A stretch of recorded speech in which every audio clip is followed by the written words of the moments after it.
ஓம் சாய்ராம். அனைவருக்கும் வணக்கம். நம்முடைய சத்குரு யாத்ராவின் சார்பாக இம்மாதத்திற்கான ஷிரடி பயணத்தில் பங்கு கொண்டுள்ள அனைத்து சாய் சொந்தங்களையும் நம்முடைய சத்குரு யாத்ராவின் சார்பாக அன்பு கலந்த வணக்கத்தை தெரிவித்துக் கொண்டு இந்த ஷீரடி மண்ணிற்கு வருக வருக என வரவேற்கிறோம்.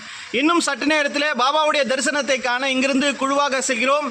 எல்லா புகழும் சாய்நாதரையே சென்றடையட்டும். என்றும் சாய்ராம் சேவையில் சாய் மகாராஜின் பணிவான பணியாளன் ரமேஷ். நன்றி, வணக்கம். ஜெய் சாய்ராம்.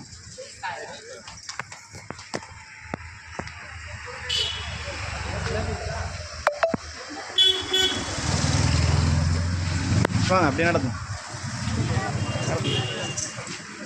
இப்படி ஒரு ஓரம் வாங்க.